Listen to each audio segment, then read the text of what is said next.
આવેલો ગંભીરા બ્રિજ 9મી જુલાઈ તૂટી પડતા 21 લોકો જીવ ગુમાવી ચૂક્યા છે, જેમાં એક મૃતદેહ હજુ સુધી નથી મળ્યો. ત્યારે વધુ એક બ્રિજ તૂટવાની ઘટના જૂનાગઢથી સામે આવી છે. માંગરોળ તાલુકાના આજક ગામે પણ બ્રિજ તૂટી પડ્યો છે. આ ઘટનામાં હિટાચી મશીન સાથે 8થી વધુ લોકો અંદાજિત 15 ફૂટ ઉપરથી નદીમાં ખાબક્યા હતા. જોકે સદનસીબે તમામનો ચમત્કારિક બચાવ થયો છે.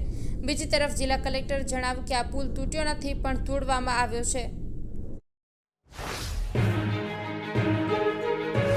છોટાઉદેપુર જિલ્લામાં ભારજ નદી પરના પુલની બિસ્માર સ્થિતિ અને જનપ્રતિનિધિઓની ઉદાસીનતા સામે આજે જિલ્લા કોંગ્રેસે પાવી જેતપુર ખાતે દેખાવો કર્યા હતા.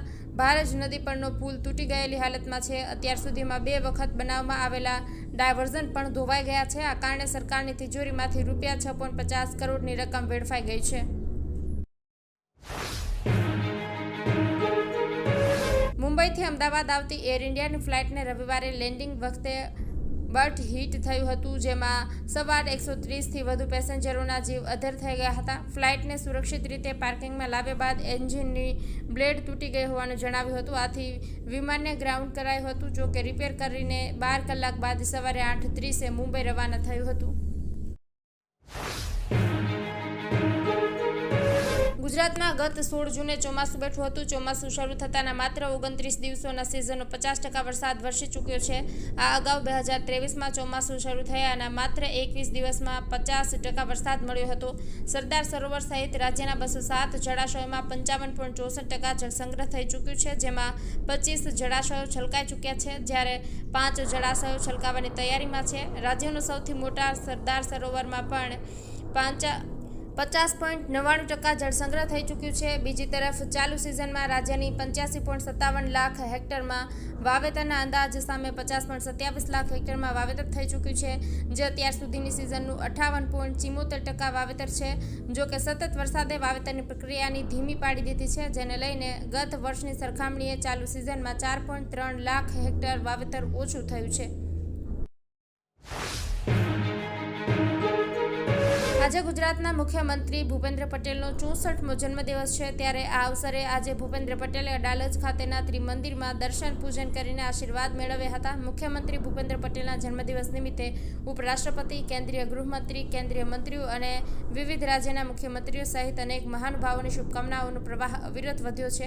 ઉપરાષ્ટ્રપતિ જગદીપ ધનખડે જન્મદિવસની શુભેચ્છાઓ પાઠવતા ગુજરાતની વિકાસ યાત્રાને આગળ ધપાવવા મુખ્યમંત્રીના યોગદાનને બિરદાવ્યું છે.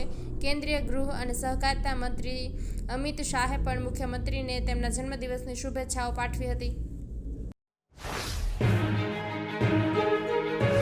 વડોદરા જિલ્લાના ડેસર તાલુકાના શિહોરા 2ના સભ્યોએ બરોડા ડેરીના ડિરેક્ટર અને વેજલપુર દૂધ મંડળીના પ્રમુખ સામે બોગસ સભ્યપદ મેળવ્યું હોવાનો આક્ષેપ મૂકતા વિવાદ સર્જાયો છે. આ આક્ષેપ સામે બરોડા ડેરીના ડિરેક્ટરે જણાવ્યું હતું કે આગામી ડિસેમ્બર 2025માં બરોડા ડેરીની ચૂંટણી આવતી હોવાથી મારા વિરોધીઓ સક્રિય થઈ ગયા છે અને આ બધું સાવલીના ધારાસભ્ય કરાવી રહ્યા છે. તેમણે સાવલી તાલુકામાં વિકાસ કામો થતા નથી અને મોટા પાયે ગેરકાયદેસર કામો અને ભ્રષ્ટાચાર થઈ રહ્યો હોવાના આક્ષેપો પણ કર્યા હતા. નવસારી જિલ્લામાં વરસાદના વિરામ બાદ માર્ગ અને મકાન વિભાગ દ્વારા ક્ષતિગ્રસ્ત રસ્તાઓની મરામત કામગીરી ચાલી રહી છે. ગણદેવી તાલુકાના આલીપુર દેસાડ સ્ટેટ હાઈવે પર રોડ રિપેરિંગ કામગીરીનું કાર્યપાલક ઇજનેર MS પટેલે નિરીક્ષણ કર્યું હતું. કાર્યપાલક ઇજનેર પટેલે જણાવ્યું હતું કે છેલ્લા 10 દિવસથી જિલ્લાના સ્ટેટ હાઈવે પર ટેકનિકલ ટીમ, મેન પાવર અને મશીનરી સાથેની ટીમો રાત દિવસ કામ કરી રહી છે. આલીપુર દેસાડ સ્ટેટ હાઈવે પર મરામત અને ડામર પેચવર્કની કામગીરી પૂર્ણ કરવામાં આવી છે.